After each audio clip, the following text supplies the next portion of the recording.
والصلاة والسلام على نبينا محمد وعلى آله وصحبه أجمعين ومن تبعهم بإحسان إلى يوم الدين.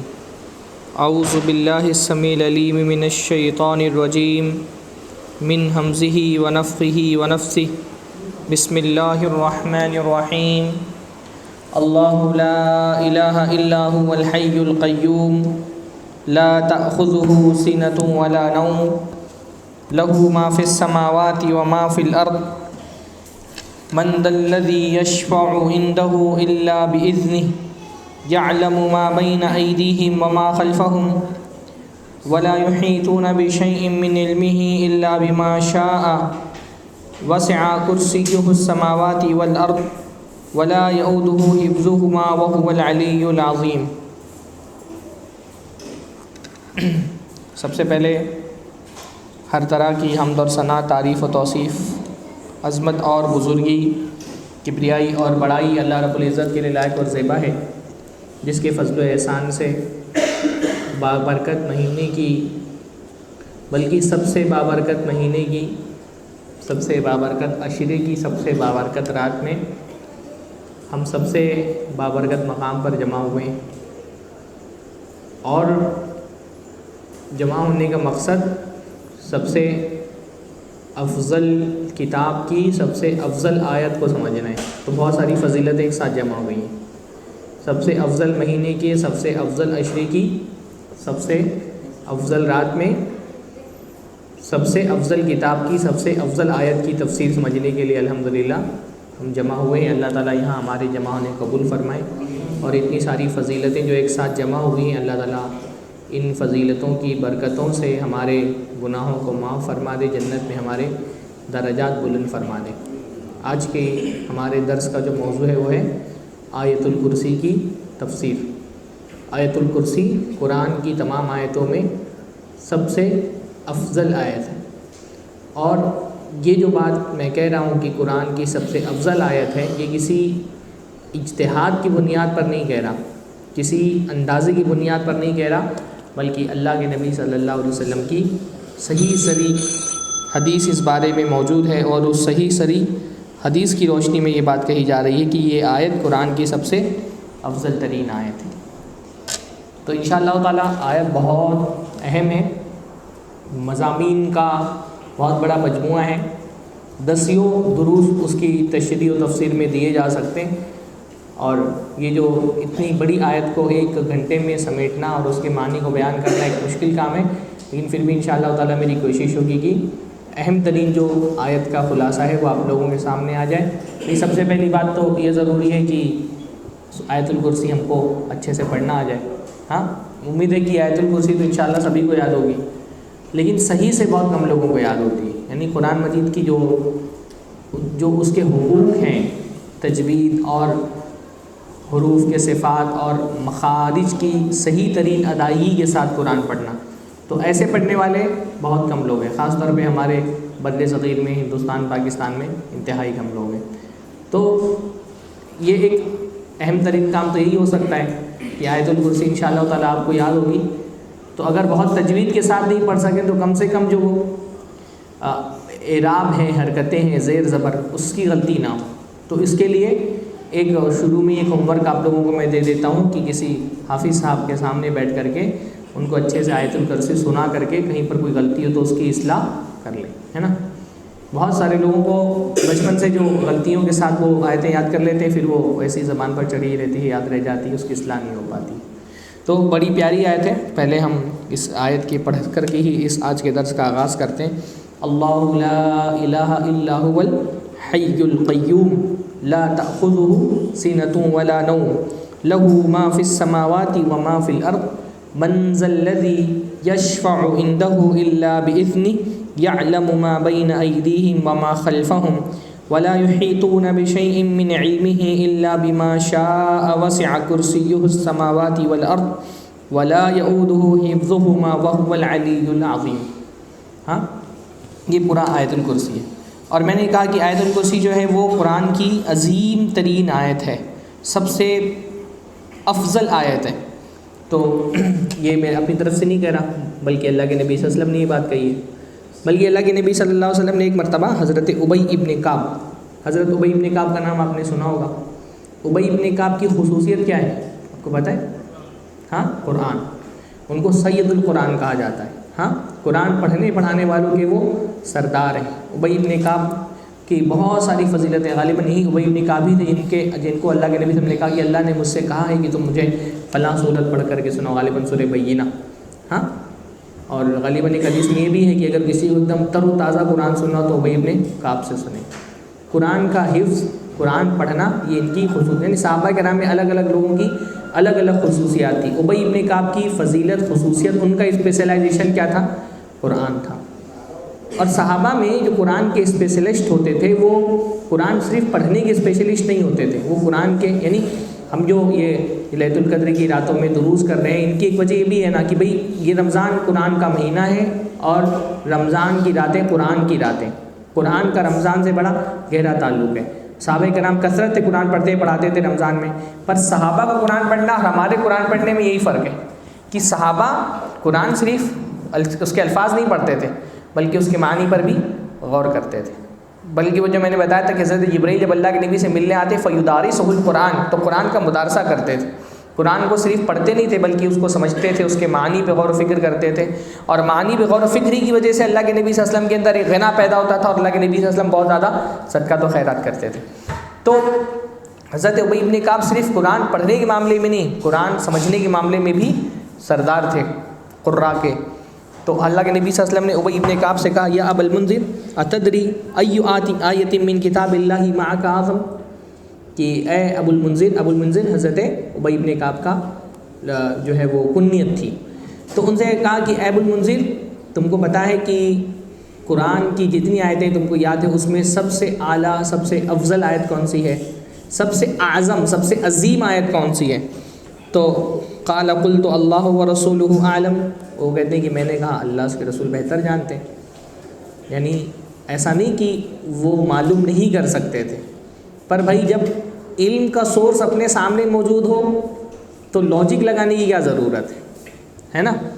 جب اللہ کے رسول صلی اللہ، اس لیے اللہ تعالیٰ اور اللہ تعالیٰ اس کو پسند فرماتے ہیں کہ جب اس طرح کی کوئی بات ہو تو علم کی نسبت اللہ کی طرف کر دی جائے، اللہ بہتر جانتا ہے.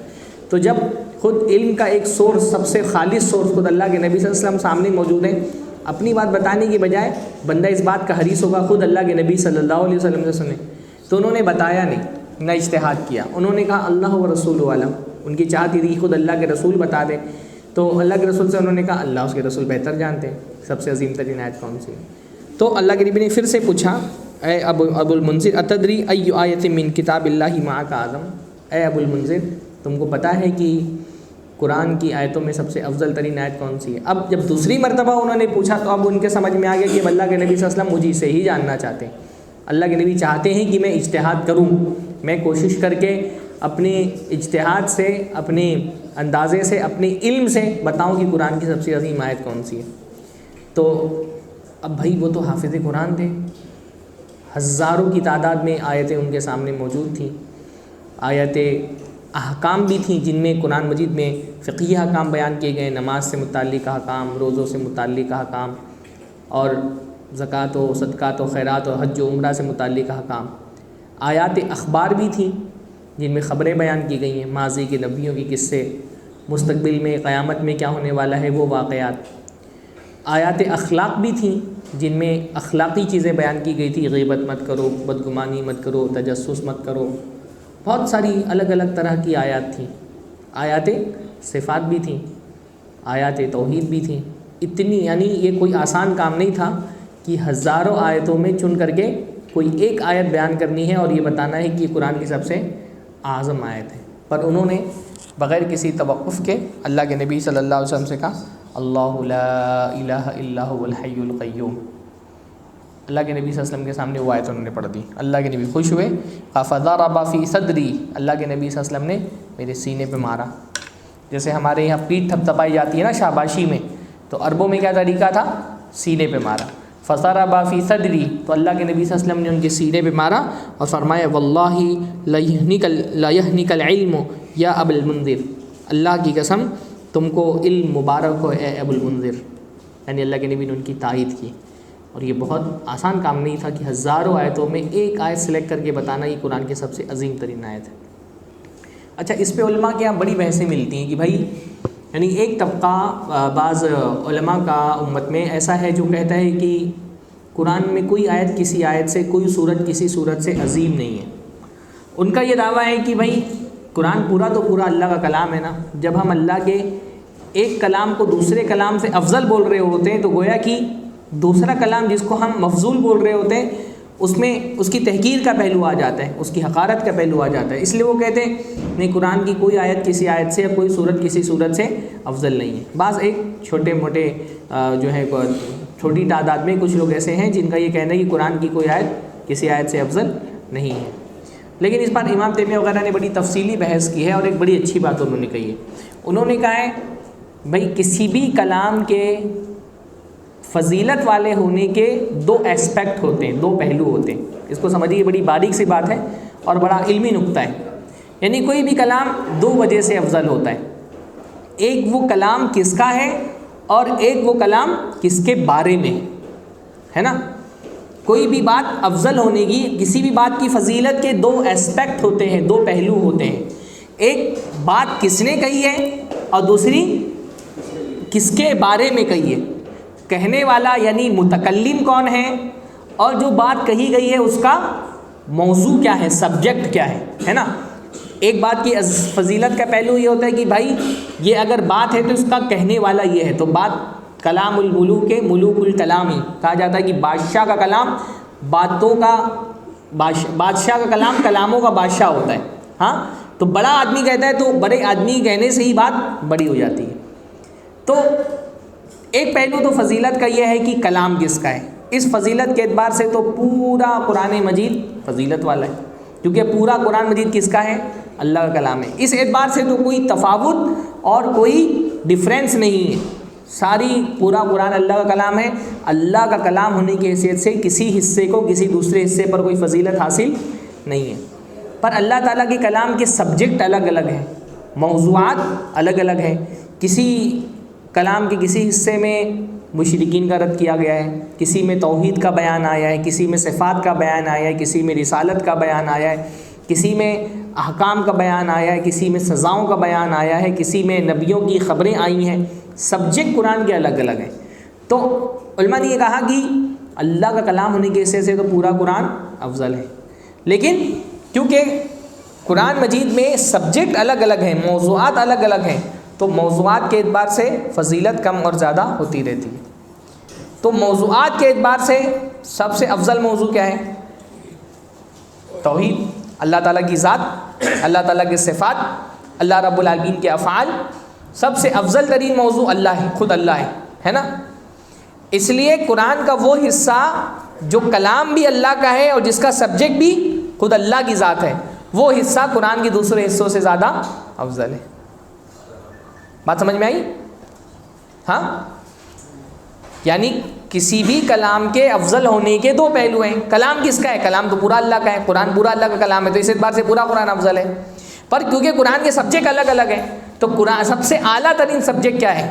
اللہ۔ شرف الذکری بشرف المذکور، ذکر مذکور کے حساب سے افضل ہوتا ہے، تو قرآن کا سب سے اہم ترین سبجیکٹ اللہ ہے۔ تو ہر وہ آیت اور سورت جس کا سبجیکٹ اللہ ہے وہ دوسری آیتوں سے افضل ہے۔ جیسے جس آیت میں اللہ رب العالمین نے توحید کا بیان کیا ہے اپنی ذات کے اعتبار سے، اپنی صفات کا، اپنی عبادتوں کی توحید کا، وہ ساری آیتیں اور صورتیں دوسری صورتوں سے افضل ہیں۔ اس لیے علماء نے کہا، امام تیمیہ نے ایک بات لکھی ہے بہت پیاری، انہوں نے کہا کہ توحید کی تین قسمیں، توحید کی تین قسمیں۔ ایک تو معروف قسم ہے توحید الوہیت، توحید ربوبیت، توحید اسماء و صفات۔ امام تیمیہ نے ایک دوسری تقسیم کی ہے، انہوں نے کہا ایک ہے توحید فی الذات، ایک ہے توحید فی الصفات، اور ایک ہے توحید فی الطلب۔ توحید فی الذات، توحید فی الصفات اور توحید فی الطلب۔ انہوں نے کہا سورہ اخلاص کا موضوع ہے توحید فی الذات، اللہ اپنی ذات کے اعتبار سے اکیلا ہے، کوئی اس کے جیسا نہیں ہے، کوئی اس کا بیٹا نہیں ہے، کوئی اس کا باپ نہیں ہے، نہ اس نے کسی کو جنا نہ اس کو کسی سے جنا گیا۔ اس میں اللہ تعالیٰ کی ذات کی وحدانیت کا بیان ہے۔ تو سورۃ الاخلاص اس لیے ساری صورتوں میں ایک افضل ترین صورت سورۃ الاخلاص ہے، یعنی اللہ کے نبی صلی اللہ علیہ وسلم نے فرمایا کہ سورۃ الاخلاص یہ 1/3 قرآن کے برابر ہے، یعنی اس کے ایک سورۃ الاخلاص ایک مرتبہ پڑھتے ہیں آپ کو 1/3 قرآن پڑھنے کا ثواب انشاءاللہ تعالیٰ ملے گا۔ تو سورۃ الاخلاص سب سے افضل ہے، کیوں؟ کیونکہ اس میں توحید فی الذات کا بیان ہے۔ آیت الکرسی افضل ہے کیونکہ اس میں توحید فی الصفات کا بیان ہے، اس میں اللہ تعالیٰ کی صفتوں کا بیان ہوا ہے، تو اس لیے آیت الکرسی ساری یعنی بعض علماء نے گنا ہے تقریباً 20 صفات اللہ تعالیٰ کی آیت الکرسی میں بیان ہوئی ہے، 20 صفات۔ ہاں، تو صفات کے اعتبار سے توحید فی صفات آیت الکرسی میں ہے، تو اس لیے آیت الکرسی افضل ہے۔ اور سورۃ الاخلاص افضل ہے کیونکہ اس میں توحید فی طلب کا بیان ہے کہ طلب اللہ کے علاوہ کسی سے نہیں کرنا چاہیے۔ ایاک نعبد و ایاک نستعین، اللہ ہم تیری عبادت کرتے ہیں تو جی سے مدد طلب کرتے ہیں، تو کیونکہ اس میں توحید فی طلب کا بیان ہے اس لیے سورہ فاتحہ دوسری صورتوں سے افضل ہے۔ تو بہرحال قرآن مجید کی ساری صورتوں میں افضل ترین صورت سورۃ الاخلاص اور سورۃ الفاتحہ ہے، اور افضل ترین آیت الکرسی ہے کیونکہ اس میں اللہ تعالیٰ کی صفتوں کا بیان، کثرت سے اللہ تعالیٰ کی صفتوں کا بیان آیا ہے، اتنی کثرت سے صفتوں کا بیان آیا ہے کہ ہم اس کو مطلب بیٹھ کر کے گنے تو تقریباً 18 سے 20 صفتیں صرف ایک آیت کے اندر بیان ہوئی ہیں۔ علماء نے کہا کہ ایسا نہیں کہ صرف اسی ایک صورت میں اللہ تعالیٰ کی صفتوں کا بیان آیا ہے، اللہ تعالیٰ کی صفتوں کا بیان اور بھی صورتوں اور آیتوں میں آیا ہے، جیسے سورۃ الحدید کے شروع میں آیا ہے اور اسی طرح سے سورہ حشر کی آخری آیتوں میں آیا ہے، لیکن وہ بہت ساری آیتیں، یعنی 2-3 آیتیں مل کر کے اللہ تعالیٰ کی صفتوں کا بیان ہے۔ اس آیت کی خصوصیت کیا ہے کہ اس میں ایک ہی آیت کے اندر اللہ تعالیٰ کی ساری صفتوں کا بیان آ گیا ہے۔ اس لیے جو ہے وہ آیت الکرسی کی بہت ساری فضیلتیں، ایک تو یہ کہ یہ عظیم ترین آیت ہے، دوسری یہ کہ یہ آیت شیطان کے فتنوں سے بچانے کا باعث ہے، شیطان سے بندے کو محفوظ رکھتی ہے۔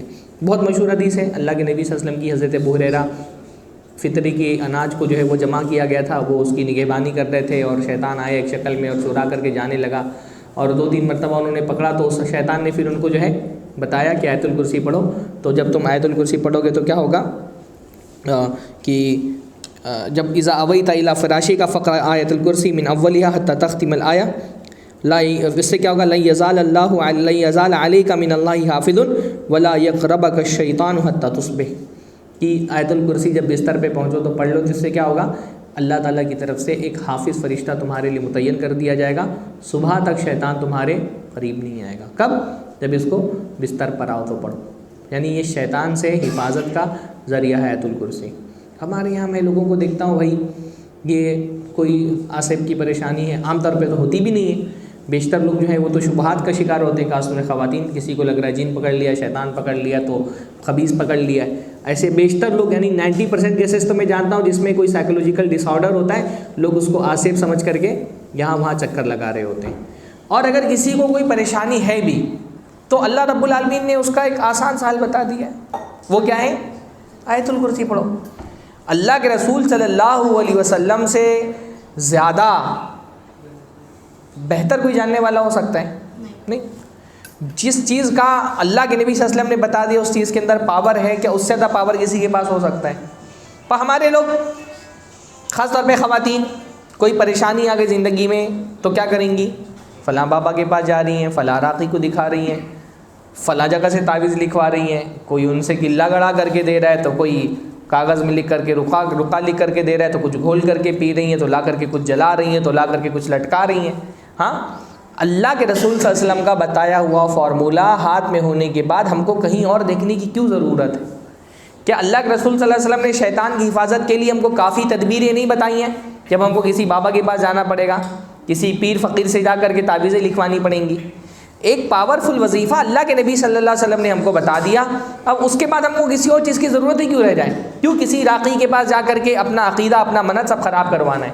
ہاں، یعنی راقی کے پاس، بھائی راقی کے پاس جانا، راقی کیا ہوتا ہے؟ اللہ کے نبی کے زمانے میں کوئی ایسے خاص افراد نہیں ہوتے تھے کہ جن کو راقی کہا جاتا ہو۔ یہ جو راقیوں کا ایک فتنہ ابھر گیا ہے، پہلے الحمدللہ لیڈیز اس سے پاک تھے، ہم کہتے تھے ہمارے یہاں کوئی بابا نہیں ہوتا، اب تو ایک پتھر اٹھاؤ تو 3 بابا نکلتے ہیں۔ ہاں، اللہ کے نبی صلی اللہ علیہ وسلم نے آسان سا حل بتا دیا شیطان سے حفاظت کا۔ ہاں، ہم کو نہ تعویذیں لٹکانی ہے، نہ دروازوں پہ لا کر کے کوئی گھوڑے کی نال لگانی ہے، نہ کوئی قلعہ کہیں پہ گاڑنا ہے، نہ کوئی رکا ڈال کر کے پانی پینا ہے، نہ تو کوئی الو کا بال منگا رہا ہے، تو کوئی پتہ نہیں کیا ہرن کی سینگ منگا رہا ہے، عجیب عجیب خرافات چل رہی ہیں۔ آسان سا اللہ کے نبی نے کیا بتا دیا؟ آیت الکرسی پڑھو، آیت الکرسی انشاءاللہ تعالی شیطان سے تمہاری حفاظت کا ذریعہ بنے گی، کیونکہ شیطان کو سب سے زیادہ تکلیف ہوتی ہے توحید سے، اور آیت الکرسی میں کیا ہے؟ توحید کا بیان ہے۔ تو آیت الکرسی کب پڑھنی چاہیے؟ جب بندہ بستر پہ جائے۔ اسی طرح سے ایک حدیث یہ بھی ہے کہ آیت الکرسی، یہی بات اللہ کے نبی صلی اللہ علیہ وسلم حضرت ابو ہریرہ سے بھی ثابت ہے، حضرت ابو امامہ باہلی سے بھی، حضرت ابی بن کعب سے بھی حدیث ثابت ہے، انہوں نے بھی یہی کہا کہ آیت الکرسی جو ہے نا وہ بندے کو شیطان سے حفاظت کا ذریعہ بنتی ہے، انہوں نے بھی بات اللہ کے نبی سے نقل کی ہے۔ آیت پر ہم غور کرتے ہیں۔ اللہ لا الہ الا هو الحی القیوم لا تاخذہ سنۃ ولا نوم، یہ اللہ، اس میں تقریباً 10 جملے ہیں، ہاں 10 جملے ہیں، 10 کے 10 جملہ خبریہ ہیں، اور ان کا مبتدا اللہ ہے۔ یعنی ایک اگر کسی کو عربی گرامر سے کوئی دلچسپی ہوگی تو عربی گرامر میں مبتدا اور خبر ہوتے ہیں۔ مبتدا یعنی جس کے بارے میں بات کی جا رہی ہے، اور خبر اس کے بارے میں جو خبر دی جا رہی ہے۔ جیسے زید سخی ہے تو زید کیا ہے؟ مبتدا، اور سخی ہے یہ کیا ہے؟ اس کی خبر ہے۔ تو ایک ہوتا ہے ایک چیز جس کے بارے میں خبر دی جا رہی ہے، اس کو کیا کہا جاتا ہے؟ مبتدا، اور جو خبر دی جا رہی ہے اس کو کیا کہا جاتا ہے؟ خبر۔ تو اللہ اس میں مبتدا ہے، اور اللہ کے بعد تقریباً 11 جملوں میں اللہ رب العالمین کے بارے میں کوئی نہ کوئی خبر دی گئی ہے، ہاں اللہ کے بارے میں کوئی نہ کوئی خبر دی گئی ہے۔ اللہ لا الہ الا ہوا، اللہ ہے، اس کے علاوہ کوئی معبود برحق نہیں ہے۔ لا الہ الا اللہ کا مطلب کیا ہوتا ہے؟ لا الہ کا ترجمہ کیا ہوتا ہے؟ اللہ کے سوا کوئی معبود، کوئی معبود نہیں۔ یہ تو ظاہری ترجمہ ہوا کہ اللہ کے علاوہ کوئی معبود نہیں۔ صحیح ترجمہ کیا ہوتا ہے بھائی؟ کیونکہ اللہ تعالیٰ کے علاوہ تو بہت سارے معبود دنیا میں ہے کہ نہیں ہے؟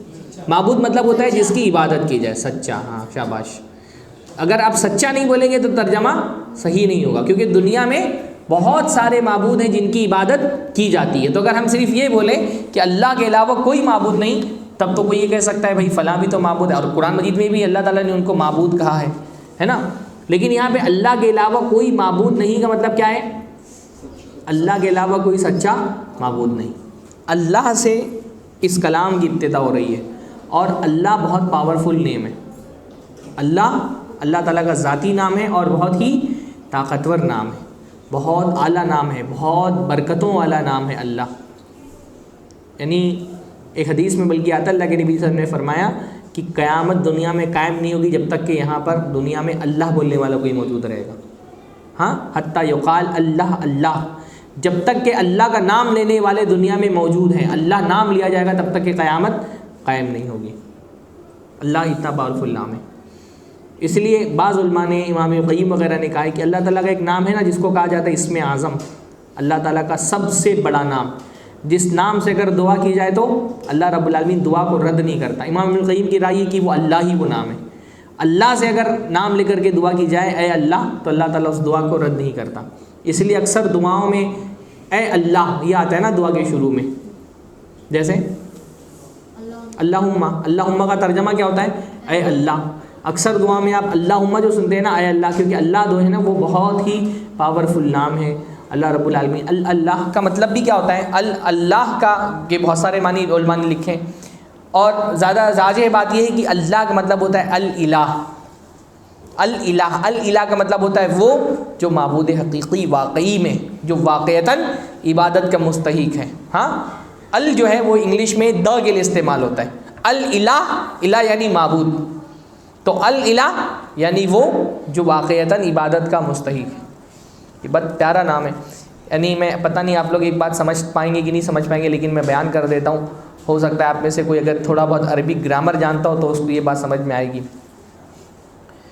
دیکھیے کسی بھی زبان میں جو ناؤن ہوتے ہیں، نیم، وہ 2 طرح کے ہوتے ہیں نا، اسم جو ہے وہ 2 طرح کے ہوتے ہیں، ایک ہوتا ہے معرفہ اور ایک ہوتا ہے نکرہ۔ معرفہ کا مطلب ہوتا ہے اسپیسیفک ناؤن، اور نکرہ کا مطلب ہوتا ہے کامن ناؤن، ہے نا۔ جیسے لڑکا، میں کہوں لڑکا آیا تو یہ کیا ہے؟ کامن ناؤن، بھئی لڑکا کوئی بھی ہو سکتا ہے، عبداللہ، عبد الرحمن، عمر، ابو بکر، کوئی بھی ہو سکتا ہے۔ تو لڑکا جب میں نے کہہ دیا تو کیا ہے؟ یہ کامن ناؤن۔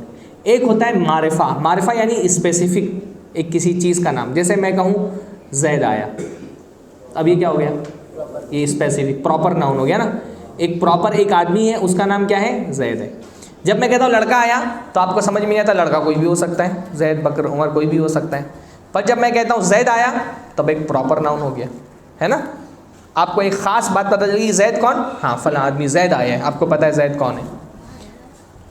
لیکن پراپر ناؤن میں بھی تھوڑا بہت کامن پایا جاتا ہے، ہر پراپر ناؤن پیور پراپر نہیں ہوتا ہے، کیونکہ جیسے میں کہوں زید آیا تو زید تو دنیا میں سینکڑوں لوگوں کے نام ہوں گے، تو کہیں نہ کہیں یہ بات تو ذہن میں آئے گی نا کہ اچھا زید آیا تو کون سا زید آیا بھائی؟ جیسے عبداللہ بہت کامن نام ہے، تو اگر میں کہوں عبداللہ آیا تو عبداللہ اصلاً تو پراپر ناؤن ہے، تو عبداللہ کامن ناؤن نہیں ہے، پراپر ناؤن ہے۔ پر ایک گھر میں ایک خاندان میں 10 بچے ہوتے ہیں جن کا نام عبداللہ ہوتا ہے، تو آپ کو پوچھنا پڑتا ہے کون سا عبداللہ، کس کا بیٹا عبداللہ، عبداللہ کہاں والا، ہے نا؟ تو ہر پراپر ناؤن کے اندر بھی تھوڑا بہت کامن ہوتا ہے، ہر پراپر ناؤن بھی تھوڑا بہت کامن ہوتا ہے۔ ایک بات امام سیبوی نے کہی ہے کہ اللہ اعرف المعارف ہے، سارے پراپر ناؤن میں سب سے زیادہ پراپر ناؤن ہے، یعنی اس سے زیادہ پراپر کوئی ناؤن نہیں ہے، کیونکہ پوری انسانی تاریخ میں اللہ کے علاوہ اور کوئی نہیں ہے جس کا نام اللہ ہو۔ هل تعلم له سمیہ، اللہ نے فرمایا کبھی تم نے سنا کسی کا نام اللہ ہے؟ کسی نے جھوٹا بھی اپنا نام اللہ نہیں رکھا، اس لیے جب بھی اللہ کہا جاتا ہے تو اس نام کے ساتھ کوئی اور ذہن میں نہیں آتا ہے، سمجھ رہے ہیں؟ یہ بات امام سیبوی نے اپنی کتاب میں کی کہ اللہ اعرف المعارف ہے، سارے معرفہ میں سب سے زیادہ معرفہ جو ہے وہ ایک ہی نام ہے، وہ کون سا ہے؟ اللہ۔ کیونکہ بھائی ابو بکر تو بہت سارے ابو بکر ہیں، آپ پوچھ سکتے ہیں کون سا ابو بکر، لیکن جب کہا جاتا ہے اللہ کے علاوہ کوئی معبود نہیں تو کوئی پوچھتا ہے کون سا اللہ؟ بہت سارے اللہ نہیں، اللہ ایک ہی ہے۔ پوری انسانی تاریخ میں کبھی کسی کا نام اللہ نہیں رکھا گیا، ایون جو جھوٹے معبودوں کی عبادت کرنے والے مشرکین تھے ان کو بھی یہ پتا تھا ان کے معبود الگ الگ تھے، انہوں نے ان کے نام رکھے تھے، پر کسی بھی معبود کا انہوں نے نام کبھی بھی اللہ نہیں رکھا۔ اللہ تعالیٰ، اس لیے امام سیبوی کے بارے میں آتا ہے کہ ان کی وفات ہو گئی تو ان کے ایک ساتھی نے خواب دیکھا، تو خواب دیکھا تو کہا کہ دیکھا کہ وہ جنت میں، مطلب خواب مبشرات بھی ہوتے ہیں، ان کو بیان کیا جا سکتا ہے، ضروری نہیں کہ وہ ایک دم سچے ہی ہوں، لیکن اس میں سچ ہونے کا امکان بہرحال موجود بھی رہتا ہے۔ تو امام سیبوی نحو کے بہت بڑے عالم ہیں، تو ان کو کسی نے خواب میں دیکھا، ان کے دوست نے، تو انہوں نے پوچھا کہ آپ کیا ہوا آپ کے ساتھ؟ کہا مجھے جنت مل گئی۔ کہا کہ کس نیکی کی بنیاد پہ جنت ملی؟ تو کہا میں نے یہ جو نقطہ بیان کیا تھا اپنی کتاب میں کہ اللہ عارف المعارف ہے، اللہ تعالیٰ نے اس کے بدلے مجھے جنت دے دی، کیونکہ مجھ سے پہلے یہ نقطہ کسی نے نہیں بیان کیا تھا، یہ بات امام سیبوی سے پہلے کسی نے نہیں کہی تھی۔ تو کہا وہ ایک نقطہ ہے جس کی وجہ سے مجھے اللہ تعالیٰ کسی عمل سے بھی بندے خوش ہو کے جنت دے سکتا ہے، کہا وہ اس نقطے کی وجہ سے اللہ تعالیٰ نے مجھے جنت میں داخل فرما دیا۔ تو اللہ لا الہ الا ہوا، اللہ کے علاوہ کوئی معبود برحق نہیں، کوئی سچا معبود نہیں، کوئی اصلی معبود نہیں۔ دنیا میں پوجنے والے بہتوں کو پوجتے ہیں، ہندوستان میں تو آپ دیکھیں گے کہ بہت ساری چیزوں کی عبادت ہوتی ہے، ہاں جانوروں کی عبادت ہوتی ہے، انسانوں کی عبادت ہوتی ہے، زندوں کی عبادت ہوتی ہے، مردوں کی عبادت ہوتی ہے، پیڑ پودوں کو پوجا جاتا ہے۔ ہندوستان میں تو شرمگاہ کی بھی عبادت ہوتی ہے، عبادتیں بہتوں کی ہوتی ہیں، پر عبادت کا حقیقی مستحق صرف اللہ ہے، معبود اصلی صرف اللہ ہے، صرف اللہ ہی ہے جس کے سامنے سر جھکایا جا سکتا ہے، جس سے فریادیں کی جا سکتی ہے، جس کے سامنے جھولی پھیلائی جا سکتی ہے، جس سے دعا مانگی جا سکتی ہے، جو ہمارے سجدوں کا مستحق ہے، ہماری دعاؤں کا مستحق ہے، مستحق صرف وہ ہے، اس کے علاوہ جس کو بھی پوجا جا رہا ہے وہ مستحق نہیں ہے، چاہے وہ اللہ کے ولی ہو چاہے انبیاء ہو، پوجے جانے کی مستحق وہ بھی نہیں ہے۔ پوجے جانے لائق ذات صرف اللہ رب العالمین کی ہے، حق صرف اللہ کا ہے کہ اس کو پوجا جائے، اللہ کے علاوہ کوئی عبادت کا مستحق نہیں ہے۔ اور الحمدللہ یہ اللہ تعالیٰ کا بہت بڑا فضل ہے کہ ہم کو یہ بات پتہ ہے، ہاں یہ بات جان لینا کہ سر کس کے سامنے جھکانا ہے، یہ دنیا کی سب سے بڑی نعمت ہے، سب سے بڑا احسان اللہ تعالیٰ کا ہی کہ ہم کو پتہ ہے سر کس کے سامنے جھکانا ہے۔ مشرک دنیا کا سب سے محروم انسان اسی لیے کیونکہ اس کو پتہ ہی نہیں سر کہاں جھکانا ہے، وہ کہیں پہ بھی سر جھکا رہا ہے، وہ مٹی اور پتھر کے معبودوں کے سامنے سر جھکا رہا ہے، وہ پیڑ پودے کی بھی پوجا کر لیتا ہے، وہ سورج چاند ستارے کی بھی عبادت کر لیتا ہے، وہ جانوروں کی بھی پوجا کر رہا ہے، وہ شرمگاہوں کی بھی پوجا کر رہا ہے، اس کو تو کوئی آلو پیاز بھی اگر اس میں سر کان کہیں دکھ جائے اس کی بھی پوجا کرنے لگتا ہے۔ مشرک کا پرابلم کتنا بڑا ہے، اس کو پتہ ہی نہیں سر کہیں بھی سر جھکا رہا ہے، وہ مزاروں پہ جا کے قبروں پہ سر جھکا دے رہا ہے، وہ اپنے ولیوں کو سامنے رکھ کر کے ان کے سامنے سر جھکا دے رہا ہے۔ دنیا کی اس سے بڑی اور کوئی ذلت نہیں ہے کہ کوئی سر اللہ کے علاوہ کہیں اور جھک جائے۔ مشرک دنیا کا سب سے ذلیل آدمی ہے، کیونکہ اس کا سر اللہ کے علاوہ غیر اللہ کے، جس کا سر مخلوق کے سامنے جھک جائے وہ دنیا کا سب سے ذلیل آدمی۔ اس سے بڑھ کر دنیا میں اور کوئی ذلت ہے ہی نہیں بھائی۔ مصیبتیں، پریشانیاں، فتح و مغلوبیت تو آتی رہتی ہے قوموں پر، کبھی اللہ تعالیٰ کسی قوم کو غالب کر دیتا ہے، کسی کو مغلوب کر دیتا ہے۔ دنیا میں سیاسی اعتبار سے کسی کو غلبہ مل جائے، اقتدار مل جائے، کوئی مغلوب ہو جائے، یہ اس بات کی علامت نہیں کہ سامنے والا ذلیل ہو گیا۔ سیاسی اعتبار سے تو بعض مرتبہ انبیاء مغلوب ہو گئے، انبیاء کو قتل تک کر دیا گیا۔ سیاسی اعتبار سے کسی سے ہار جانا، کسی کے ماتحت ہو جانا، یہ ذلت نہیں ہے۔ ذلت یہ ہے کہ آدمی اپنا سر کسی غیر اللہ کے سامنے جھکا دے، یہ دنیا کی سب سے بڑی ذلت ہے۔ اسی لیے مشرک ذلیل ہے، چاہے اس کے پاس اقتدار ہو، چاہے اس کے پاس قوت ہو، چاہے اس کے پاس فوج ہو، چاہے میڈیا اس کی زبان بول رہا ہو، چاہے وہ اپنی عبادت گاہیں آسمان کے تک پہنچا دے، آسمان کی بلندیوں تک۔ میں پہلے بھی یہ بات کہتا رہا ہوں، بار بار یہ بات کہتا ہوں کہ مشرک چاہے اپنی عبادت گاہیں سونے کی تعمیر کر لیں، چاندی کی اینٹ اس میں لگا لیں، ہاں کتنا ہی وشال ان کی عبادت گاہیں ہوں، معبود ان کا نقلی ہے۔ ہاں ان کا معبود نقلی ہے، عبادت گاہیں ان کی کتنی بھی عظیم الشان ہوں۔ ہم الحمدللہ ہماری ایک مسجد ہندوستان میں باقی نہیں رہے، ہم سڑک پہ جا کے سجدہ کریں گے تو بھی ہمارا سجدہ ویلیوبل ہے، اصلی ہے، کیونکہ ہمارا معبود اصلی ہے۔ ہمارے سجدے کی ویلیو اسی لیے کیونکہ ہمارا معبود اصلی ہے۔ ہاں ہم میدان میں سجدہ کریں گے تو بھی ہمارا معبود اصلی ہے۔ ہماری سجدے تو کاؤنٹ ہو رہے ہیں الحمدللہ، ہماری ایک ایک تسبیح کاؤنٹ ہو رہی ہے۔ اللہ تعالیٰ کے انشاءاللہ تعالیٰ قیامت کے دن اس کا اجر ہم کو بڑا چڑھا کر کے ملے گا، کیونکہ ہمارا سر صحیح معبود کے سامنے جھک رہا ہے۔ اصلی ہمارا معبود اصلی ہے، ان کا معبود نقلی ہے۔ لا الہ الا اللہ، نہیں ہے معبود اصلی مگر صرف اللہ، باقی جتنے پوجے جانے والے سب کے معبود نقلی ہیں، وہ کوئی ان کے کام نہیں آنے والا۔ قیامت کے دن جب وہ اٹھیں گے سارے معبود ان کے غائب ہو جائیں گے۔ اللہ پوچھے گا این شرکاؤکم الذی کنتم تزعمون، کہاں ہیں تمہارے معبود جن کے بارے میں تم کو بڑا گھمنڈ تھا، جن کے بھجن گاتے تھے، قصیدے پڑھتے تھے، قوالیوں میں جن کی محبت کے اظہار کرتے تھے، کہاں ہیں تمہارے معبود؟ ان کے سارے نقلی چیزیں غائب ہو جاتی ہیں نا، نقلی چیزیں ٹکاؤ نہیں ہوتی ہیں، نقلی معبود بھی ٹکاؤ نہیں ہوتا۔ جیسے چائنا کا سامان ہوتا ہے نا، چائنا کا آئی فون آپ نقلی بھی لے کر کے آئیں تو کتنا چلے گا؟ ہاں چلے تو چاند تک، نہیں تو شام تک۔ ان کے معبود بھی ایسے ہی ہیں، یہ نہیں چلنے والے معبود، سارے غائب ہو جائیں گے، کہیں گے ضلوا عنا، ہمارے معبود سارے غائب ہو گئے، کوئی مدد کے لیے نہیں آ رہا۔ جس پیر صاحب کی مریدی میں زندگی کاٹ دی تھی اور پیر صاحب نے وعدہ دلایا تھا کہ جب تک میں جنت میں نہیں جاؤں گا تم لوگوں کو جنت میں نہیں لے جاؤں گا، میں بھی جنت میں نہیں جاؤں گا، وہ پیر بھی ننگے ہوں گے۔ ہاں جن کے بارے میں کہتے ہیں ان کا دامن پکڑ کے مچل جائیں گے، ان کا دامن ہی نہیں ہوگا، وہ بھی ننگے ہوں گے وہاں پر۔ اللہ کے سامنے کسی کا منہ نہیں کھلے گا قیامت کے دن، صورتحال یہی ہوگی۔ لا یتکلمون الا من اذن له الرحمن، کوئی بول بھی نہیں پائے گا اللہ کے سامنے جب تک کہ اللہ اجازت نہ دے۔ وخشعت الاصوات للرحمن، آوازیں دب جائیں گی، واللہ کیا منظر ہوگا وہ۔ دنیا کا حضرت آدم سے لے کر کے پیدا ہونے والا آخری انسان موجود ہوگا، کسی کے گھگی بننا کہتے ہیں نا، ڈر کے مارے منہ بند ہو جائے، سب کی گھگیاں بندی ہوئی ہوں گی، انبیاء بھی نہیں بول پائیں گے۔ فلا تسمع الا ہمسا، بس ایک جو سرسراہٹ ہوتی ہے وہی سنائی دے گی، آواز کوئی بول نہیں پائے گا اللہ کے سامنے، سارے ان کے معبود غائب ہو جائیں گے۔ اللہ تعالیٰ پوچھے گا کہاں ہیں تمہارے معبود؟ کہیں گے سب غائب ہو گئے۔ پھر کہیں گے واللہ ربنا ما کننا مشرکین، اللہ کی قسم ہے اللہ ہم تو شرک ہی نہیں کرتے تھے۔ اپنے معبودوں سے برات کا اظہار کر دیں گے وہ۔ اور ہم تو انشاءاللہ تعالیٰ ہم اٹھیں گے تو ہمارا معبود تو جنت بانٹ رہا ہوگا، ہمارا معبود تو مشرکوں کو جہنم میں ڈال رہا ہوگا۔ اس لیے عبادت گاہیں بڑی بڑی دیکھ کر کے دھوکہ نہیں کھانا چاہیے۔ عبادت گاہیں کسی کی کتنی بھی بڑی ہوں، معبود تو ہمارا ہی اصلی ہے، معبود تو ان کے نقلی۔ تو اللہ، یہ لا الہ الا اللہ اس لیے بہت پاورفل جملہ ہے، یہ چھوٹا جملہ نہیں ہے۔ لا الہ الا اللہ، حضرت موسیٰ علیہ السلام کو اللہ نے وصیت کی لا الہ الا اللہ پڑھو، تو کہا حضرت موسیٰ نے کہ سارے بندے تو پڑھتے ہیں، تو فرمایا اللہ کے نبی اللہ رب العالمین نے کہ لا الہ الا اللہ اتنا طاقتور جملہ ہے۔ غالباً ایک حدیث میں اللہ کے نبی نے فرمایا کہ اگر ساتوں آسمان و زمین کو ترازو کے ایک پڑھے میں رکھ دیا جائے، لا الہ الا اللہ کو دوسرے پڑھے میں رکھ دیا جائے، لمالت بہن، تو لا الہ الا اللہ غالب آ جائے گا، اس کا پڑھا جھک جائے گا، سارے آسمان و زمین کے پلڑے اٹھ جائیں گے۔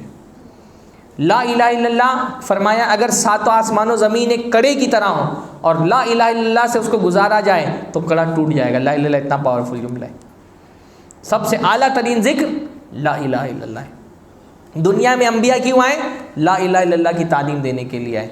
صحابہ کرام نے اپنی جان اللہ کی نظر میں قربان کیوں کی؟ لا الہ الا اللہ کے لیے. اسی لیے لا الہ الا اللہ ایمان والے بندے کا سب سے محبوب جملہ ہوتا ہے.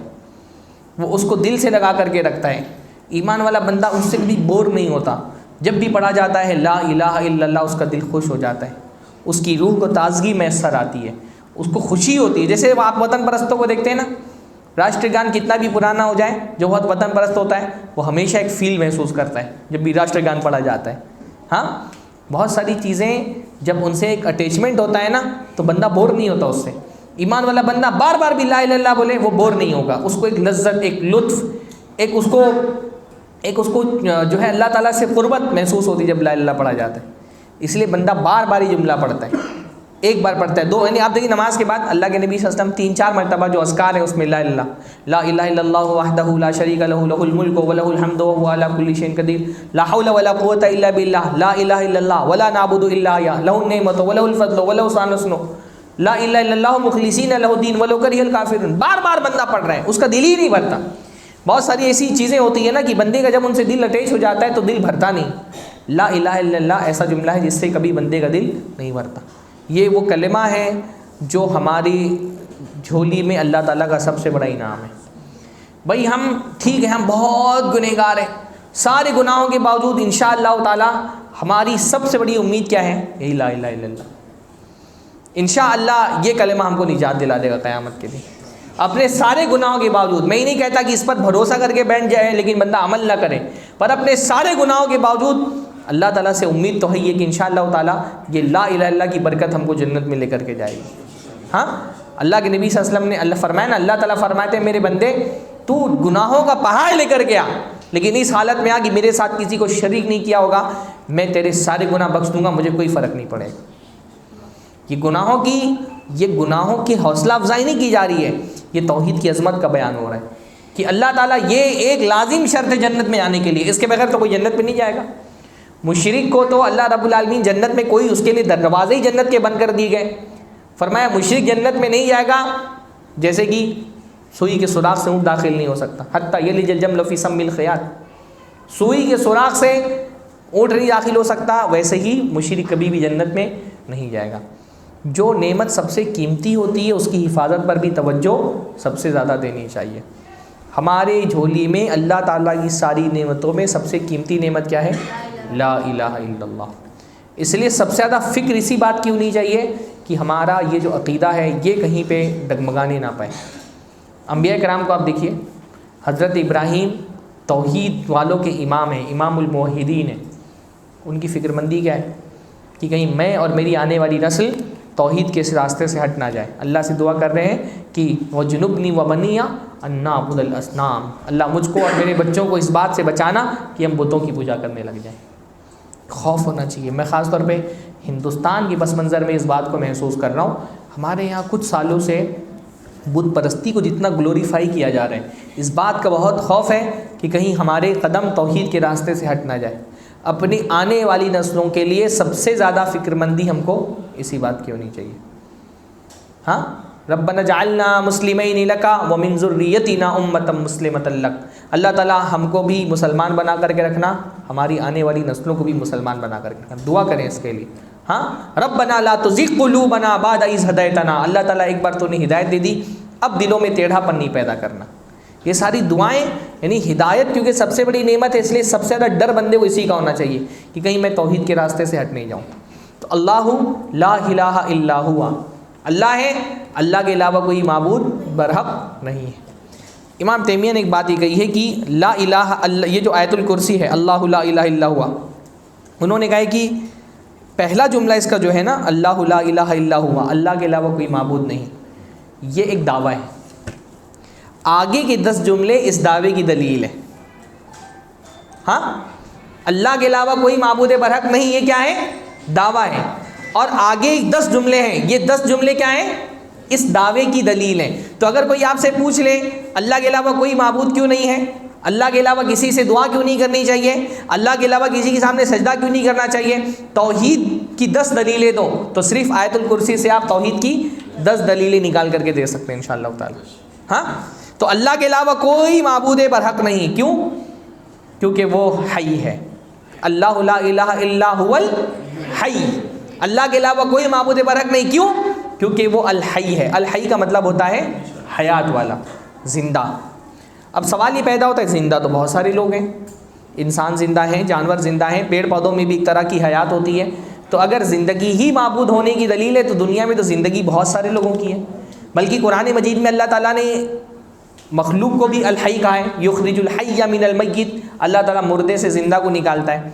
تو بندوں کی زندگی میں اور اللہ کی زندگی میں کیا فرق ہے؟ اللہ بھی زندہ ہے، بندے بھی زندہ ہے، پر بندوں کی زندگی اور اللہ کی زندگی میں زمین و آسمان کا فرق ہے، بلکہ اس سے بھی بڑا فرق ہے.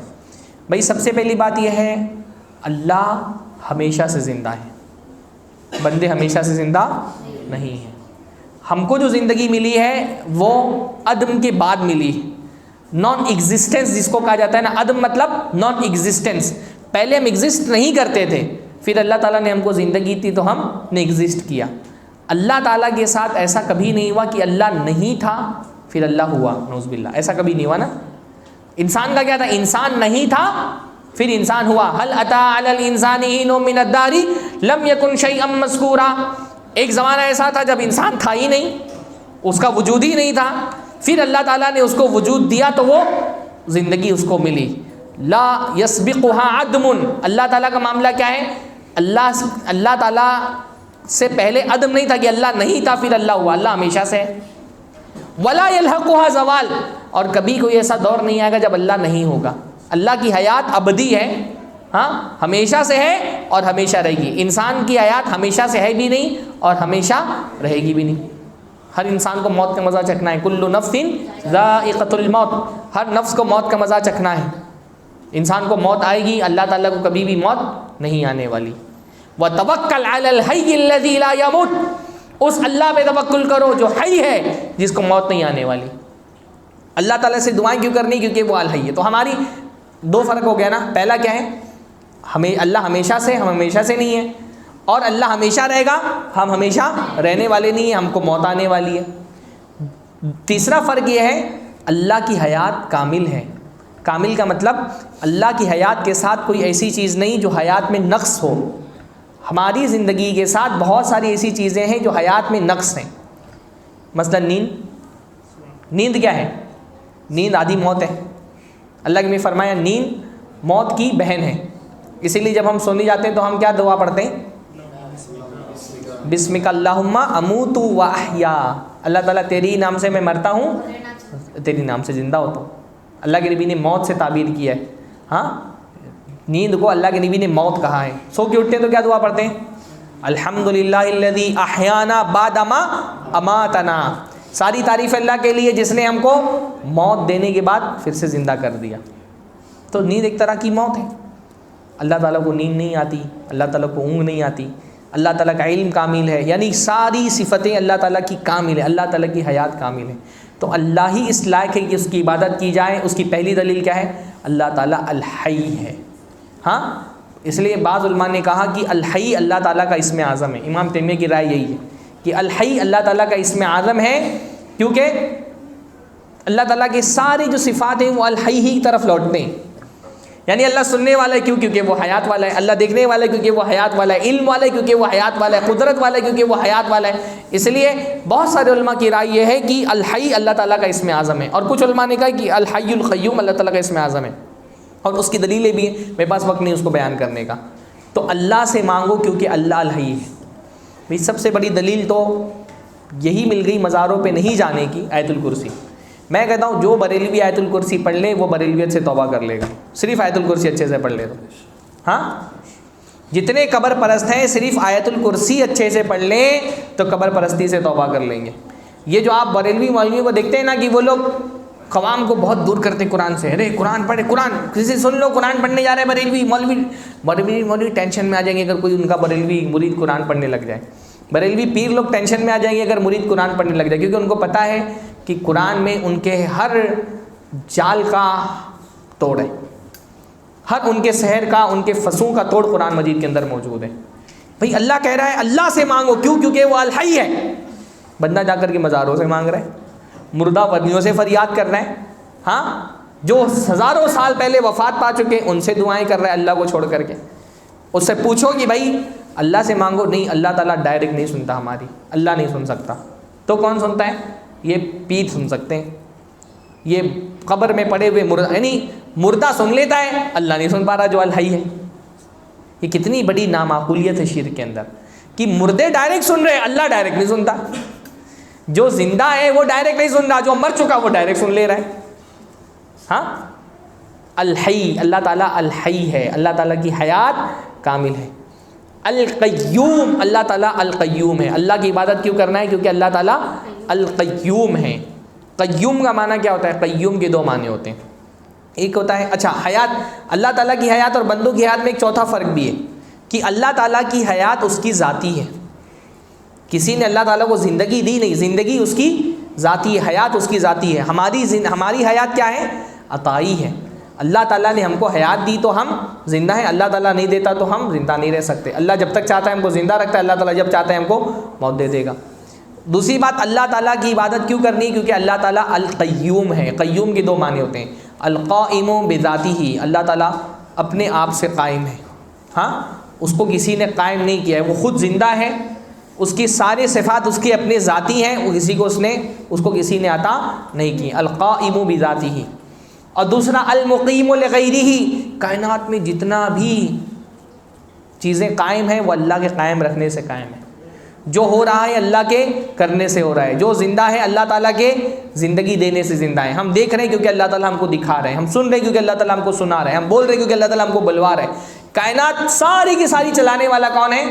اکیلے اللہ رب العالمین ہے. تو اللہ تعالیٰ الحی القیوم ہے، اور یہ اللہ تعالیٰ کا اسم اعظم ہے. یعنی ایک تابعی جو اللہ کے نبی کی حدیث ہے کہ اللہ تعالیٰ کا اسم اعظم 3 صورتوں میں آیا ہے قرآن کے اندر. اب یاد ہے غالباً سورۃ الحدید میں، سورہ آل عمران میں، سورہ بقرہ میں. تو ایک تابعی انہوں نے تلاش کیا کہ ان کون سا کامن نام ہے جو ان تینوں صورتوں میں آیا ہے.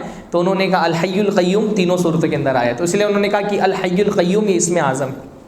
اللہ تعالیٰ کے وہ نام جن سے وسیلہ لے کر کے دعا کرنے پر انشاءاللہ تعالیٰ دعا قبول ہو سکتی ہے، اس میں سے ایک نام یہ بھی ہے الحی القیوم. بہت کچھ امکان اس بات کا موجود ہے کہ الحی القیوم اللہ رب العالمین کا وہ اسم اعظم ہے جس کے وسیلے سے دعا کی جائے تو اللہ تعالیٰ دعا قبول کرتا ہے. اس لیے اللہ کے نبی ہم اپنی بہت ساری دعاؤں میں الحی القیوم کا وسیلہ لگاتے تھے. مثلا سجدے کی دعا میں اللہ کے نبی پڑھتے تھے ہاں یا حی یا قیوم برحمتک استغیث، اے حی قیوم میں تیری رحمت سے پناہ چاہتا ہوں، تیری رحمت سے مدد چاہتا ہوں. استغیث غوث سے بنا ہے. غوث کس کو کہتے ہیں بھائی؟ ہاں ہم نے اللہ کو چھوڑ کر کے ان کو غوث بنایا ہوا ہے. فلاں غوث اعظم. غوث اعظم کون ہے؟ اللہ ہے، مدد کرنے والا اللہ ہے. میرے بھائیوں میری بہنوں، یہ تو دین کا بہت بیسک چیز ہے، کم سے کم اس کو صحیح کر لو. ہاں اور کہیں عمل میں کوئی کوتاہی رہی اللہ تعالیٰ سے امید رکھ سکتے ہیں کہ اللہ تعالیٰ معاف فرما دے گا. لیکن توحید میں اگر کوئی خلل رہا اللہ بھی ناراض ہوگا قیامت کے دن، رسول اللہ بھی ناراض ہو جائیں گے قیامت کے دن. ہاں اللہ کے رسول صلی اللہ علیہ وسلم ایسے بندے کے حق میں سفارش بھی نہیں کریں گے جو اپنے نام اعمال میں شرک کا گناہ لے کر کے آئے گا. اللہ کے نبی نے فرمایا اللہ تعالیٰ نے مجھے 3 دعائیں قبول کرنے کا وعدہ کیا تھا، 2 دعائیں میں نے کر لی، 1 دعا میں نے بچا کر کے رکھی ہے. کس کے لیے؟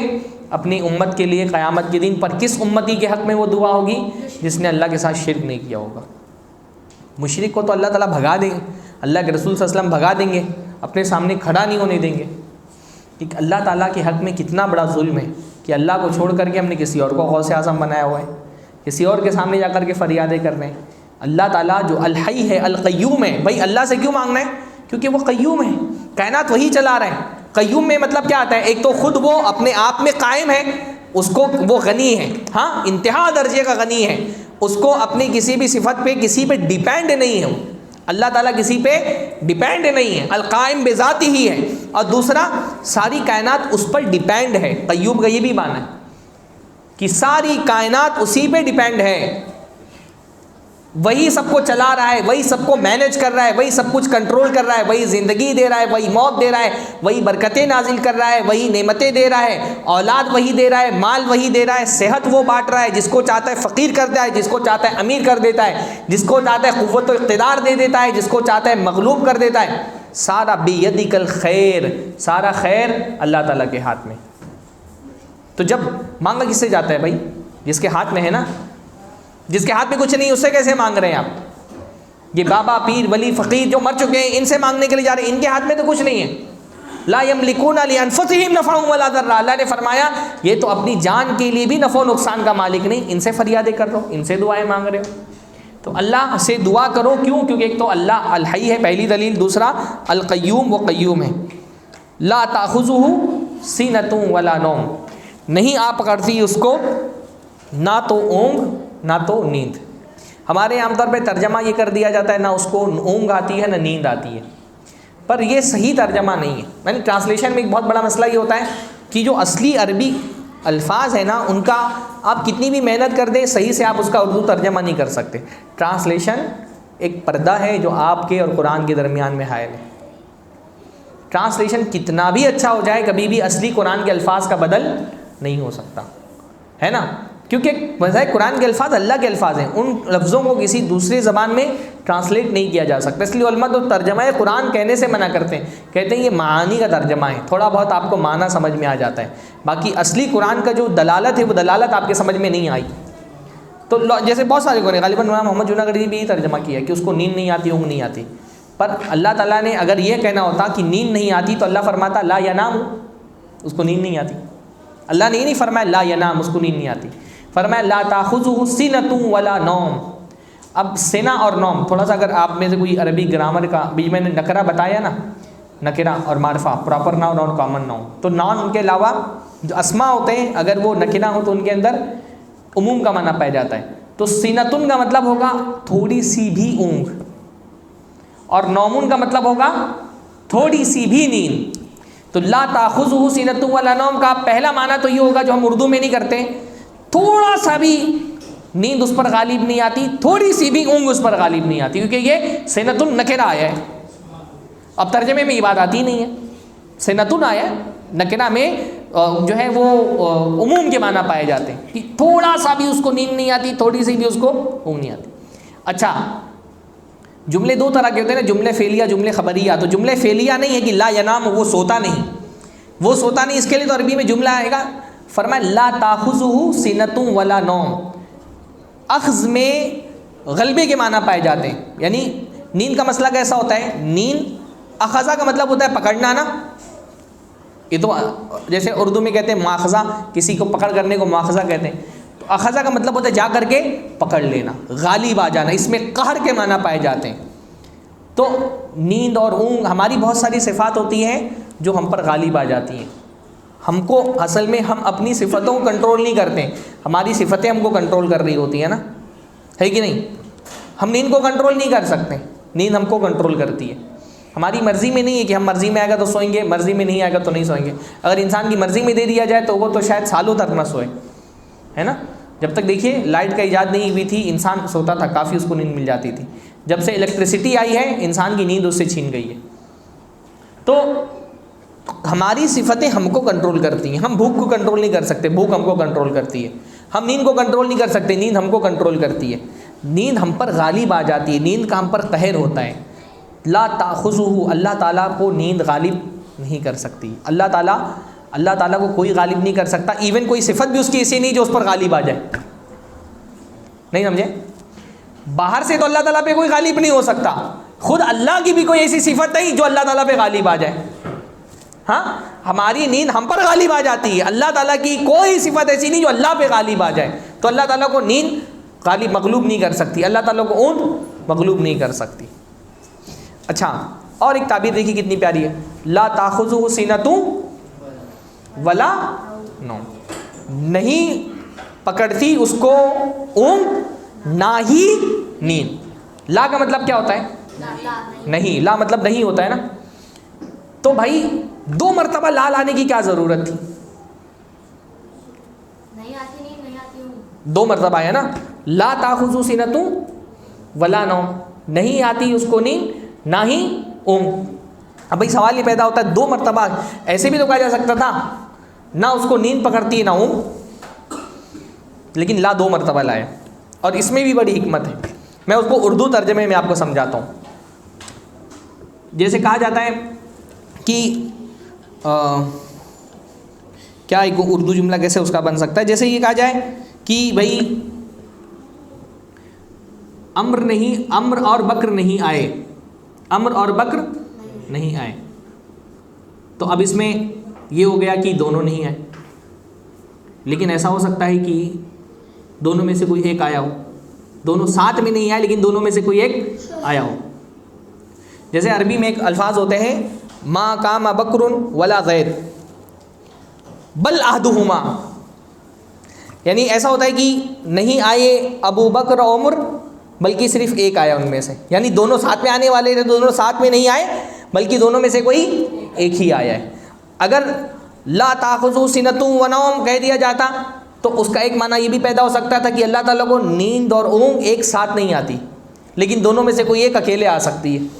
تو کسی کو یہ شبہ نہ ہو جائے کہ دونوں میں سے کوئی ایک اکیلے آ سکتی ہے، تو لا دوبارہ لایا گیا کہ اللہ تعالیٰ کو تھوڑی سی بھی نیند بھی نہیں آتی اور تھوڑی سی بھی اونگ بھی نہیں آتی.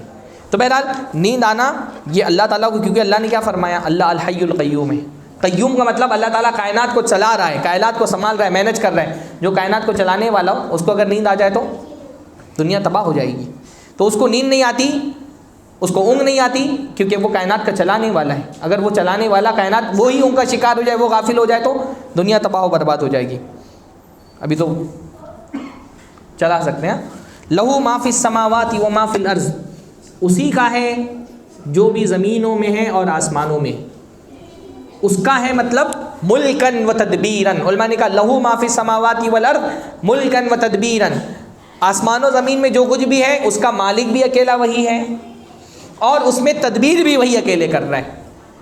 یعنی کائنات ملکیت بھی اس کی ہے اور کائنات میں چلانے والا بھی وہی اکیلے ہے. بھئی یہ جملہ اتنا پیارا ہے واللہ، اس پہ ایک الگ درس ہو سکتا ہے. پہلی بات یہ اللہ ہی کے لیے ہے جو آسمان و زمین میں ہے، اللہ کا مالک، اللہ ہی مالک ہے اکیلے آسمان و زمین کا. اس کا مطلب یہ کہ خالق بھی وہی اکیلا ہے، کیونکہ مالک کون ہوتا ہے؟ جو خالق ہو نا، اور مالک وہ ہوتا ہے جو رازق ہوتا ہے. تو کائنات کا مالک اکیلے اللہ ہے. یہ جملہ سب سے پہلے تو ہم کو توحید سکھاتا ہے. جب مالک وہی ہے تو مانگنا کس سے؟ صرف اسی سے مانگنا ہے نا. جب مالک وہی ہے، تدبیر وہی کر رہا ہے. بھائی ایک چیز جس کا مالک میں ہوں، آپ وہ امام صاحب سے تو نہیں مانگیں گے نا. جب کائنات کا مالک اللہ ہے تو اللہ کو چھوڑ کر کے کہاں جا کر کے فریادیں کر رہے ہو؟ یا ایھا الانسان ما غرک بربک الکریم، اے انسان تجھ کو تیرے کرم فرما رب سے کس نے غافل کیا ہوا ہے؟ اللہ اولاد دینے والا اللہ، تم جا کر کے باباؤں سے اولاد مانگ رہے ہو. مرض سے نجات دینے والا اللہ، کیونکہ مالک اللہ ہے. مالک اللہ ہے. شفا کا مالک کون ہے؟ اللہ ہے. تو شفا کا مالک اللہ ہے. تم تعویذیں پہن کر کے شفا مانگ رہے ہو، تم انگوٹھیاں پہن کر کے مصیبتوں سے نجات مانگ رہے ہو. جب کائنات میں مالک ہر چیز کا اللہ ہے تو مانگنے کا حق بھی کس کا ہے؟ کہ اسی سے مانگا جائے. وہی بات لہو ما فی السماوات ما فی الارض، یہ چوتھی دلیل ہے، بلکہ پانچویں دلیل ہے اس بات کی کہ اللہ کے علاوہ کسی کی عبادت نہیں کرنی چاہیے، اللہ سے کے علاوہ کسی سے نہیں مانگنا چاہیے، کیونکہ مانگا اس سے جاتا ہے جو مالک ہو. ایسے ہی شکر کس کا کیا جاتا ہے؟ جو دینے والا ہے اس کا شکر کیا جاتا ہے نا. مالک اللہ اور شکر آپ کسی اور کا کریں. ہاں کائنات میں ہر چیز کا مالک اللہ ہے، تو جو بھی آپ کو نعمت ملی ہے اس کا حقیقی مالک کون ہے؟ اللہ ہے. اولاد آپ کو دی کون ہے؟ اللہ نے دی. مال آپ کو ملا اللہ کا مال ہے. صحت آپ کو ملی اللہ نے دی. آنکھ کان ناک ساری صلاحیتیں جو آپ کو ملی ہے اللہ نے دی. ہاں دے سب اللہ رہا ہے، شکر تم کسی اور کا ادا کر رہے ہو. ہاں عطا سب اللہ کر رہے ہیں اور سر کسی اور کے سامنے جھکا رہے ہو. اللہ تعالیٰ ہی تدبیر کر رہا ہے کائنات میں. تم کہہ رہے ہو یہاں فلاں کا سکہ چلتا ہے، یہاں فلاں کا سکہ چلتا ہے.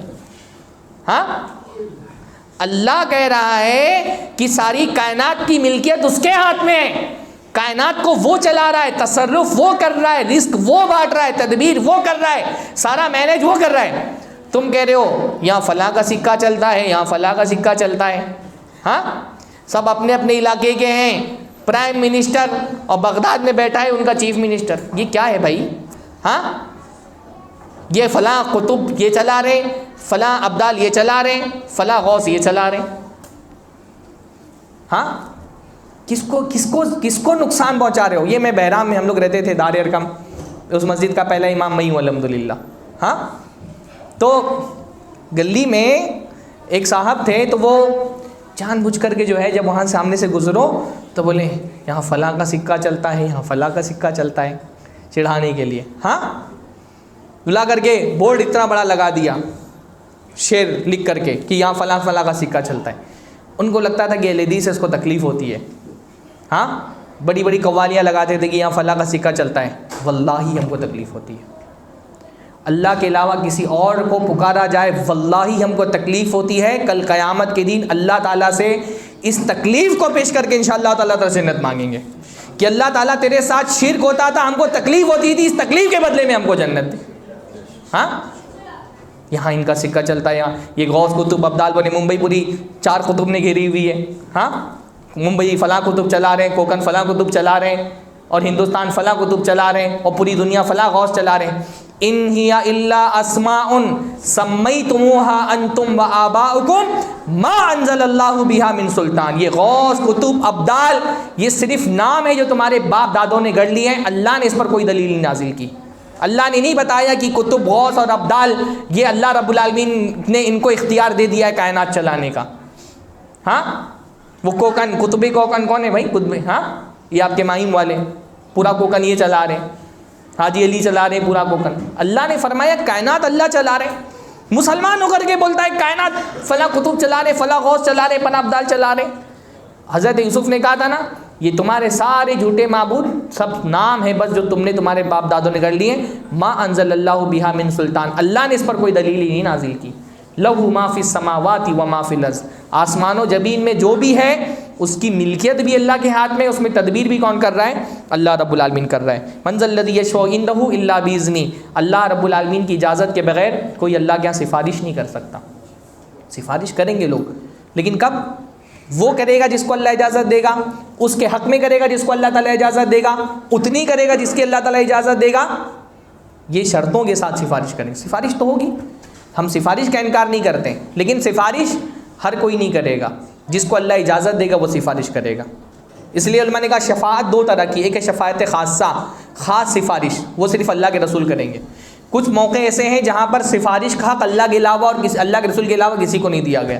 جیسے سارے انسان جب پریشان ہوں گے کہ حساب کتاب کیوں نہیں شروع ہو رہا ہے تو اللہ کے رسول صلی اللہ علیہ وسلم سفارش، یعنی حدیث میں آتا ہے نا الگ الگ نبیوں کے پاس لوگ جائیں گے کہیں گے کہ آپ سفارش کریے کہ حساب و کتاب شروع ہو.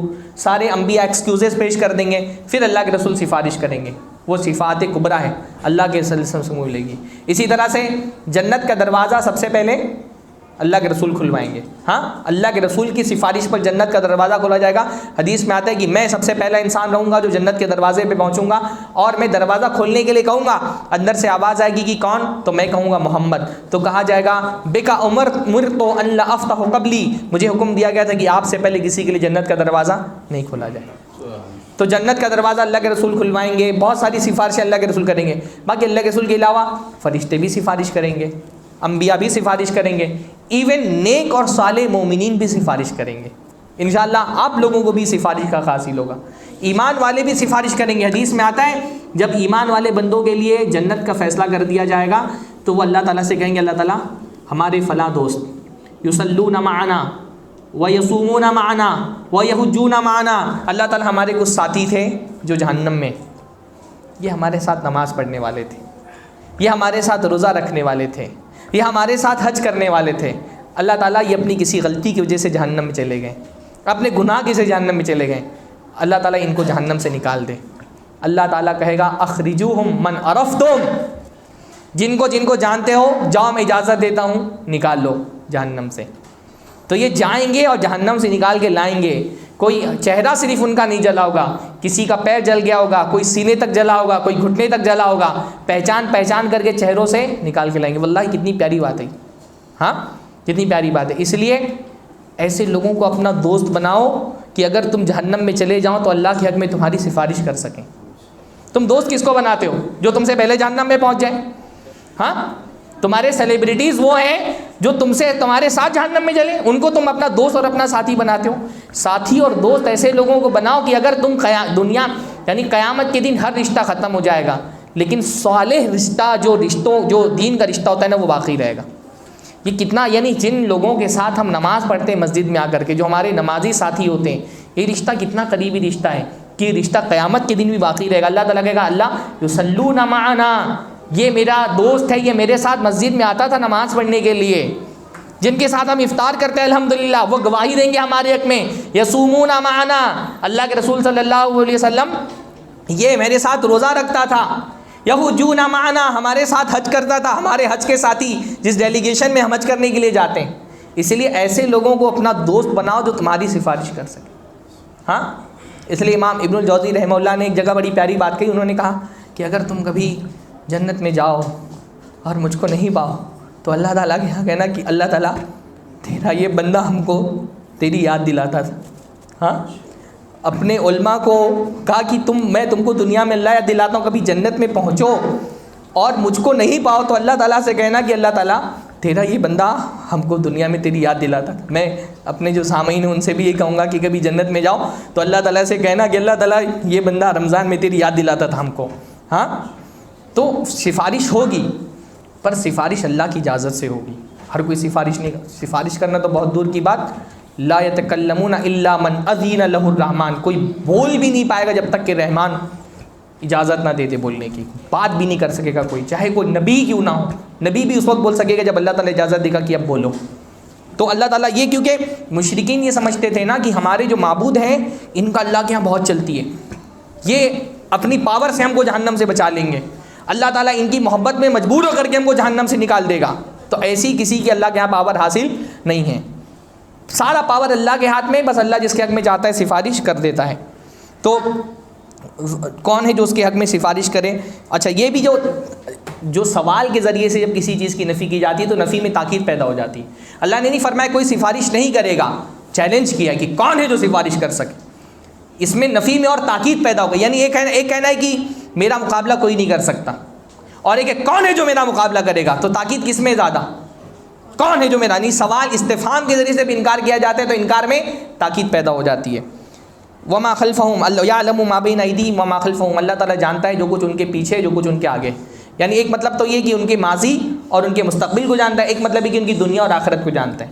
اور اس کا بڑا گہرا تعلق سفارش سے ہے کہ سفارش اللہ تعالیٰ جن لوگوں کے کرنے کا حکم دے گا ان کے بارے میں اللہ کو پتہ ہوگا کہ یہ سفارش کی مستحق ہے، کیونکہ اللہ ان کی دنیا اور آخرت کے احوال جانتا ہے. ولا یحیطون بشیء من علمہ، اور اللہ تعالیٰ کے علم کا کوئی احاطہ نہیں کر سکتا. انسان کچھ بھی نہیں جان سکتا الا بما شاء، مگر جتنا علم اللہ تعالیٰ کسی کو دے دے. اللہ کے علم دینے سے لوگوں کے پاس علم آتا ہے، اللہ علم نہ دے تو کسی کے پاس ذرہ برابر علم نہیں. تو اللہ کی عبادت اس لیے بھی کرنا ہے کیونکہ علم سارا اسی کے پاس ہے. اللہ کے علاوہ تم جن کو پکارتے ہو، پہلی بات تو ان کو تمہارے مسائل نہیں پتہ، تمہارا درد نہیں پتہ، تمہاری تکلیف نہیں پتہ. بھائی ہم جس کو پکاریں اگر وہ ہمارا مسئلہ ہی نہ جانتا تو حل کیا کرے گا؟ اللہ سے دعا کیوں کرنی ہے؟ کیونکہ اللہ رب العالمین ہماری تکلیفیں جانتا ہے، ہمارے مسائل جانتا ہے، ہمارے پرابلمز جانتا ہے. تم اللہ کے علاوہ جن کو پکارتے ہو کیا تمہارے دل کی حالت جانتے ہیں؟ وہ نہیں. اپنا غم اللہ سے بیان کرو کیونکہ اللہ تعالیٰ تمہاری آنسوؤں کو دیکھ سکتا ہے. جن پیروں اور باباؤں اور مزاروں پہ جا کر کے اپنا غم بیان کرتے ہو وہ تمہارا درد نہیں سمجھ سکتے، تمہاری تکلیف نہیں سمجھ سکتے. اور تمہاری تکلیف سمجھ بھی جائے تو ان کے پاس حل کرنے کا کوئی علم ہی نہیں کہ تمہارے مسئلے کیسے حل کیے جائیں. وسیع کرسی السماوات والارض، اللہ تعالیٰ کی کرسی آسمان و زمین سے زیادہ وسیع ہے. کرسی کہتے ہیں موضع القدمین، قدم رکھنے کی جگہ. تو اللہ تعالیٰ کی کرسی ہے، کیسی ہے ہم کو نہیں پتہ، بس ہے کرسی تو ہم مانتے ہیں کہ کرسی ہے. اور وہ کرسی بہت عظیم الشان ہے، زمین و آسمان سے بھی بڑی ہے. کتنی بڑی ہم اندازہ بھی نہیں لگا سکتے. کرسی کا بڑا ہونا اصل میں اللہ تعالیٰ کے بڑے ہونے کی دلیل ہے. بادشاہ جتنا بڑا ہوتا ہے اس کا تخت، اس کی کرسی اتنی بڑی ہوتی ہے. تو اللہ کا عرش بھی بہت بڑا ہے، اللہ کی کرسی بھی بہت بڑی ہے. کرسی کے بڑے ہونے سے اصل میں یہ بتایا جا رہا ہے کہ خود اللہ کی ذات کتنی عظیم ہے. اللہ رب العالمین خود کتنا بڑا ہے جب اس کی کرسی آسمان و زمین سے بھی زیادہ بڑی ہے. ولا یعودہ حفظہما، اور زمین و آسمان کی حفاظت اس کو تھکاتی نہیں ہے. اللہ تھکتا نہیں الحمدللہ. ہاں، یہ اس میں ان لوگوں کی نفی کی گئی جیسے جو بائبل میں ہے، اولڈ ٹیسٹمنٹ میں، کہ اللہ تعالیٰ نے 6 دنوں میں آسمان و زمین پیدا کیا تو وہ تھک گیا. Then he was rested and refreshed, اللہ نے ریسٹ کیا اور ریفریش ہوا. ریسٹ کی ضرورت ان لوگوں کو پڑتی جو تھکتے ہیں، ہے نا. اللہ نے قرآن مجید میں بار بار اس بات کی نفی کی کہ اللہ کو تھکان نہیں ہوتی، اللہ تعالیٰ تھکتا نہیں ہے الحمدللہ. ولا یعودہ حفظہما وہو العلی العظیم، اور اللہ تعالیٰ العلی ہے اور العظیم ہے. یہ اللہ تعالیٰ کے اسماء جامعہ میں سے. ابھی ایک الگ بحث ہے، اللہ تعالیٰ کے الگ الگ طرح کے نام ہوتے ہیں. کچھ نام وہ ہوتے ہیں جو جامع نام ہے. اللہ علی ہے یعنی بڑا ہے، ہر چیز میں بڑا ہے. اپنی قدر میں بڑا ہے، اپنے صفات میں بڑا ہے، اپنی ذات میں بڑا ہے۔